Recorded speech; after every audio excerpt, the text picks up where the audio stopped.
ኪዳነ ምሕረት እናቴ። ስለዚህ እላችኋለሁ ስለ ነፍሳችሁ በምትበሉትና በምትጠጡት ወይም ስለ ሰውነታችሁ በምትለብሱት አትጨነቁ። ነፍስ ከመብል ሰውነትስ ከልብስ አይበልጥምን? ወደ ሰማይ ወፎች ተመልከቱ፣ አይዘሩም አያጭዱምም በጎተራም አይከቱም፣ የሰማዩ አባታችሁ ይመግባቸዋል። እናንተ ከነርሱ እጅግ አትበልጡምን? ከእናንተ ተጨንቆ በቁመቱ ላይ አንድ ክንድ መጨመር የሚችል ማን ነው? ስለ ልብስስ ስለምን ትጨነቃላችሁ? የሜዳ አበቦች እንዴት እንዲያድጉ ልብ አድርጋችሁ ተመልከቱ። አይደክሙም አይፈትሉምም። ነገር ግን እላችኋለሁ ሰሎሞንም እንኳ በክብሩ ሁሉ ከነዚህ እንዳንዱ አልለበሰም። እግዚአብሔር ግን ዛሬ ያለውን ነገም ወደ እቶን የሚጣለውን የሜዳ ሳርን እንዲህ የሚያለብሰው ከሆነ እናንተ እምነት የጎደላችሁ እናንተንማ ይልቁን እንዴት ይላል። ስለ ቃሉ አምላካችን ስም የተመሰገነ ይሁን። እንግዲህ በቤተክርስቲያናችን አሁን ያለንበት ወቅት የአበባ ወራት ወይም ዘመነ ጽጌ ተብሎ ይጠራል። በዚህ ወራት የእመቤታችንና የተወደደ ልጇን የኢየሱስ ክርስቶስን ስደት በማሰብ ፈቃደኛ የሆነ ሰው ይጾማል፣ ማህሌት ይቆማል። የሚታሰበውም የዚህ ሰሞን ምስጋናም የአበባ ምስጋና ወይም ማህሌተ ጽጌ ተብሎ የሚጠራበት ወራት ነው። እንግዲህ እግዚአብሔር ስነ ፍጥረትን ከፈጠረበት ዓላማ አንዱ አሁን እንደምንማረው በስነ ፍጥረቱ እንድንማርበት ነው። እግዚአብሔር ፍጥረታትን የፈጠረበትን ዓላማ አባቶቻችን በሁለት ምክንያት ነው ይላሉ። አንደኛ ለምግበ ስጋ ለምግበ ነፍስ ነው እግዚአብሔር የፈጠረው ፍጥረታትን። ለምንና ለምን? ለምግበ ስጋና ለምግበ ነፍስ። ለምግበ ስጋ አንደኛ ያው ምንበላውን እንድንበላ ነው ከፈጠረው ፍጥረታት ውስጥ ለምግበ ስጋ የሚባለው። ለምግበ ነፍስ የሚባሉ ደግሞ አሉ፣ ለመንፈሳዊ ነገር የሚውሉ አሉ። ለስጋ ብቻ ሳይሆን ለነፍስም የሚጠቅሙ ዕጣኑ፣ ዘቢቡ የመሳሰሉት ሁሉ ለመስዋዕት ለቤተ መቅደስ አገልግሎት የሚውሉ ምግበ ነፍስ ተብለው ይጠራሉ። ስለዚህ ለምግበ ስጋ ለምግበ ነፍስ እግዚአብሔር ከፈጠረው ፍጥረት ውስጥ የማይጠቅም አንድም ፍጥረት የለም። አሁን እኛ አንዳንድ ፍጥረታት ስናይ እንደው እግዚአብሔር ምን ነው ይሄን ቢተወው ምንለው ፍጥረት የለም። አንዳንዴ ትላትሉ ምናምን ስታይ ሲዘገንነን ይሄን ቢተወው ምን ችግር አልነበረውም። ግን ለኛ ላይ ይጠቅመን ይችላል እንጂ ያ በጣም የምንጠላው የምንጸየፈው ነገር ሳይቀር ለዚች ምድር ያስፈልጋል ያስፈልጋል፣ ለኢኮሲስተሙ ያስፈልጋል። እግዚአብሔር በጣም የሚዘገንኑ እኛ ስናያቸው የሚያጸይፉን ትላትሎች ሳይቀር ዓለም በዚህ አሁን በምትኖርበት ሁኔታ እንድትኖር በጣም ያስፈልጋል። እንግዲህ ስነ ፍጥረት አንዱ ትርጉሙ ነው። ስነ ፍጥረት ማለት ቀጥታ ሲተረጎም የፍጥረታት ውበት ማለት ነው። ስነ ፍጥረት ማለት ሁለተኛ ስንአ ፍጥረት ይባላል። የፍጥረት መስማማት ይባላል። ስለዚህ እግዚአብሔር እኛ መካከል ራሱ የፈጠረው የምግብ ትስስር የፉድ ቼን የሚባለው አንዱ አንዱን ይበላል፣ አንዱ ያደረገውን ሌላው እየተቀበለ የሚያደርገው ነገር በሙሉ በፍጥረቱ መካከል እግዚአብሔር ቃል ኪዳን ሰርቷል። ስለዚህ የማያስፈልግ ፍጥረት የለም። እኛ የምንተነፍሰው ተክሎች ይስባሉ፣ ተክሎች የሚተነፍሱትን እኛ እንስባለን። እኛ አሁን የሰው ልጆች ምቀኝነት ይዞን እስቲ ተክሎችን አፍነን ለመግደል ብለን አንተነፍስም ብለን አፍና አፍንጫችንን ብናፍንስ እኛው ነው የምናልቀው አይደለ? ስለዚህ አስተሳስሮናል እግዚአብሔር። አንዳችን ያላንዳችን መኖር እንዳንችል አድርጎ ነው የፈጠረን። ይሄ ስንአ ፍጥረት የፍጥረት መስማማት ይባላል። እና ስነ ፍጥረቱ የተፈጠረው ውስጥ አንድም የማይጠቅም ነገር የለውም። ክፉ የምንለው ፍጥረት የለም። ግኖስቲኮች ብለን የምንጠራቸው መናፍቃን የሆነ ሰዓት ተነስተው ክፉ የሆኑትን ነገሮች የፈጠረው የጨለማው አምላክ ነው እግዚአብሔር አይደለም ብለው ያስተማሩ ነበሩ በቤተክርስቲያን። ግን ሁሉ በእርሱ ሆነ፣ ከሆነውም አንዳችስ እንኳ ያለ እርሱ አልሆነም። የተፈጠረውን ፍጥረት ሁሉ የፈጠረው እግዚአብሔር ነው። ንብን የፈጠረው ማን ነው? ዝንብንስ ቀዘቀዛችሁ? ዝንብንስ የፈጠረው ማን ነው? እግዚአብሔር ነው። የዝንብ ጌታ ብለው የሚያመልኩ አሉ። ብኤልዜቡል የሚባል ቃል አልሰማችሁ? ብኤልዜቡል ማለት የዝንብ ጌታ ማለት ነው። የዝንብ ፈጣሪ ያለው ብለው ያምናል። ግን ዝንቡንም ንቡንም ትሉንም የሚጠቅመውን የማይጠቅመውን የሚመስለንም የፈጠረው ማን ነው? እግዚአብሔር ነው። የማይጠቅም ፍጥረት የሁሉ ገዢ ነው እግዚአብሔር። እስራኤልን ነፃ ለማውጣት በግብፅ ብዙ መቅሰፍት አውርዷል ነበር። 10 መቅሰፍት ያወረደባቸው መንገዶች ስታዩት መቅሰፍቱን ማውረድ ብቻ አይደለም የፈለገው። በእስራኤላውያንም በግብፃውያንም አይምሮ ጣዖት አምልኮ ነበረ። እንግዲህ እስራኤላውያን ማነው ግብፃውያን የማያመልኩት አይነት እንስሳ የለም። ጥጃውንም ያመልካሉ፣ ድመቱንም ውሻውንም ያመልካሉ። የውሃ አምላክ፣ የዝንብ አምላክ፣ የምን አምላክ እያሉ ለየራሱ ፈጥረው ነበር። ለዚህ ነው እግዚአብሔር እስራኤላውያንን ከግብፅ ባርነት ነፃ ማውጣት ብዙም አልከበደውም። እስራኤልን ከግብፅ በቀላሉ አውጥቷቸዋል። ግብፅን ግን ከእስራኤል ውስጥ ለማውጣት በጣም አስቸግሯል።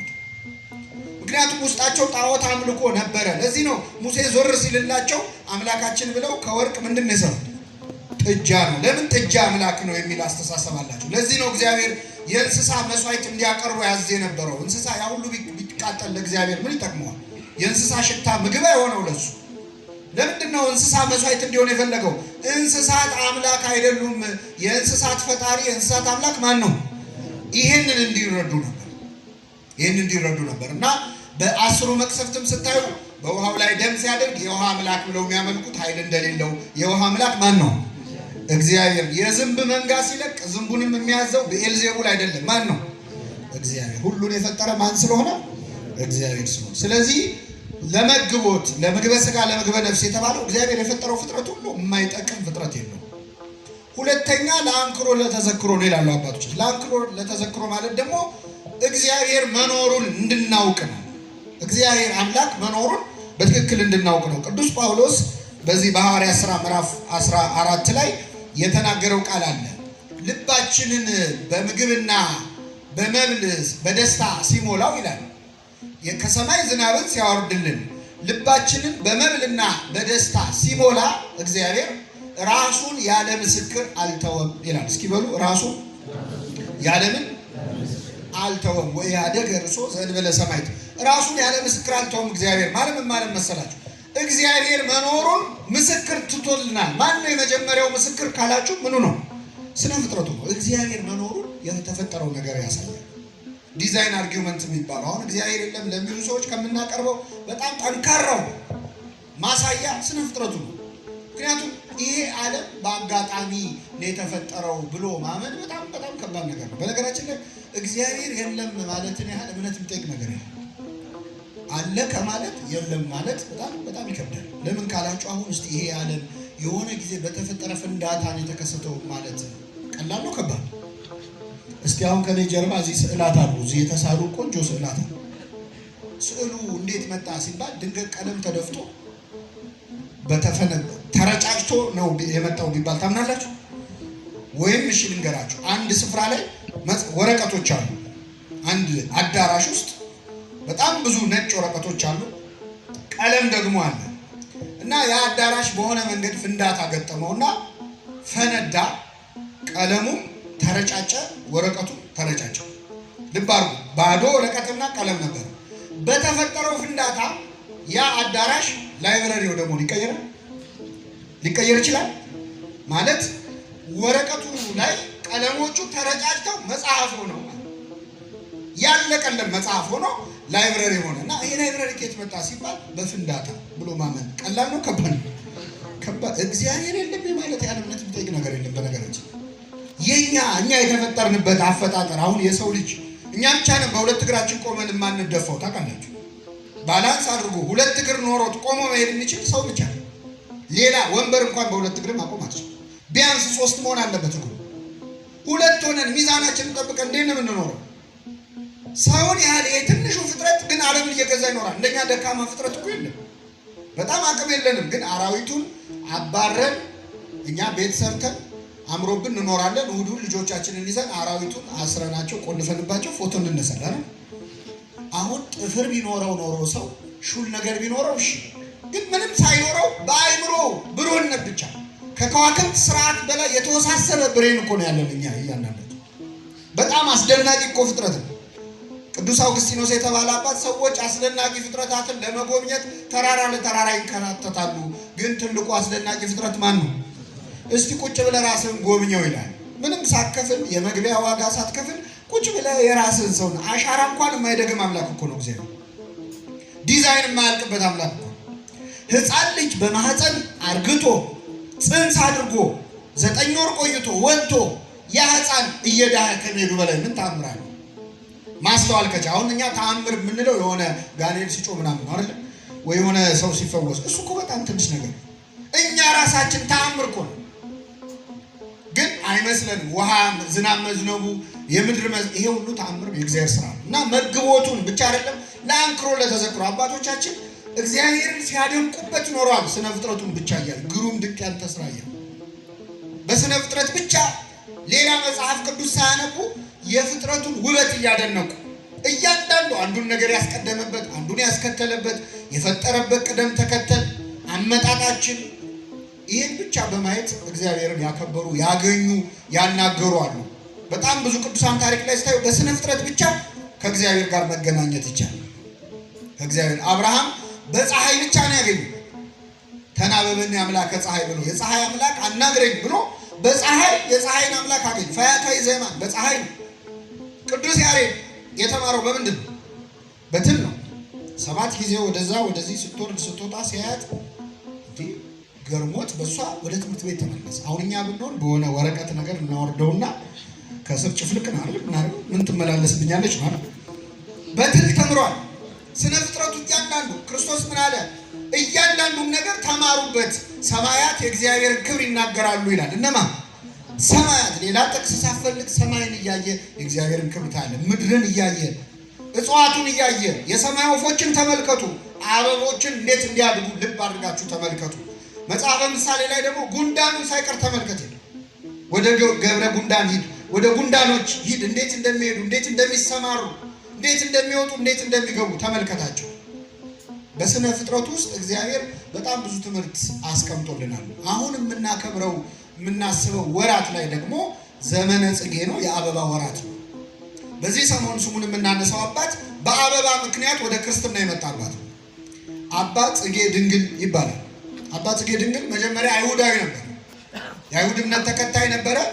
ትንቢተ ኢሳይያስ ምዕራፍ 11 ከቁጥር 2 ላይ የተጻፈ ቃል አለ። ከእሴይ ስር ቁጥቋጦ ያፈራል የሚል ስለ አበባ የተነገረ ቃል። በዚህ ቃል መነሻነት ክርስትና እውነት ይሆን እንዴ እያለ በጣም አይምሮ ይረበሽ ነበር። በኋላ በጫካ ውስጥ የእመቤታችን ስዕል በአበባ ተከባ ተመለከተ። ይህም ሁለተኛ ምልክት ሆነው። ሶስተኛ አባ ዜና ማርቆስ የተባሉ አባት ቅዱስ አባት የመጽሐፍ መምህር የሆኑ ብሉይንም ሐዲሱንም በደንብ የተማሩ ነበሩ። አገኙት፣ አስተማሩት፣ ክርስትናን ተቀበለ። እጅግ በጣም ውብ የሆነ የምስጋና ጸሎት ደረሰ። የእሱ ስም አባ ጽጌ ድንግል ተባለ፣ አበባ ተባለ ማለት ነው። የደረሰው ድርሰት ደግሞ ማህሌተ ጽጌ ተባለ። ስለዚህ አበባ ለሱ ልክ አብርሃም በፀሐይ ክርስቶስን እንዳገኘው፣ ፈያታዊ ዘየማን በፀሐይ እንዳገኘው፣ ሌሎቹም ቅዱሳን በተፈጥሮ እንዳገኙት የአባት ደግሞ አበባ መመለሻ ሆኖታል ማለት ነው። ምንድነው አበባ ውስጥ እኛ አበባ ስናይ ምንድነው የምንማረው ነው? አምላካችን ኢየሱስ ክርስቶስ አበቦችን ተመልከቱ አለ። የሜዳ አበቦችን እንዴት እንዲያድጉ ልብ አድርጋችሁ ተመልከቱ። አበባ ስናይ እንደ ክርስቲያን ከአበባ ውስጥ የምንማራቸው በጣም ብዙ ትምህርቶች አሉ። የመጀመሪያው ነገር አበባ ባየን ጊዜ የምናስታውሰው አምላካችን መድኃኒታችን ኢየሱስ ክርስቶስ ነው። ክርስቶስ አበባ ተብሎ ይጠራል። በብዙ ስፍራ በብሉይም በሐዲስም አምላካችን ኢየሱስ ክርስቶስ አበባ ተብሎ ይጠራል። ለምሳሌ በአንድ ወቅት የሙሴ ወንድም አሮን በክህነት ያገለግል ነበር። እዚህ ኦሪት ዘኍልቍ ላይ ምዕራፍ 23 ታገኙታላችሁ። ኦሪት ዘኍልቍ ላይ አመፁበት ይላል። እንዴት እሱ ካህን ሆኖ ወንድሙ ንጉሥ ሆኖ ያስተዳድረናል፣ ከነሱ ውጭ ሰው የለም ወይ ብለው ቤተ ክህነቱን ቤተ መንግስቱንና ከአንድ ቤተሰብ አይሆንም ብለው አመፁባቸው እስራኤላውያን እና አመፁ። ቆሬ ዳታንና አቤሮን የተባሉ ሰዎች ማይጠንት ሰርተው ልብሰ ተክህኖ ለብሰው መቅደስ ገብተን እናጥናለን አሉ። ክህነት ደግሞ የሚሰጠው ከማን ብቻ ነው? ከእግዚአብሔር። ልብሰ ተክህኖ መልበስ ሰውን ካህን ያደርገዋል? አያደርገውም። ገብተው እናጥናለን ሲሉ መሬት ተሰንጥቀው አጠቻቸው ይላል። በህይወታቸው ሳሉ ሲኦል ወረዱ ይላል።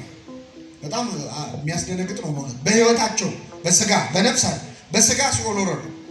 ከዚያ ሙሴና አሮን ተንበርክከው የዋሆች ስለሆኑ እባክህ ማረው ይህንን ህዝብ ይቅር በለው ብለው ያንን መቅሰፍት አስቆሙ። ከዚያ በኋላ እግዚአብሔር ሙሴ ለወንድሙ አድልቶ አሮንን ለክህነት እንዳልሾመውና እግዚአብሔር ራሱ ክህነትን ለአሮን እንደሰጠ ማሳየት ፈለገ።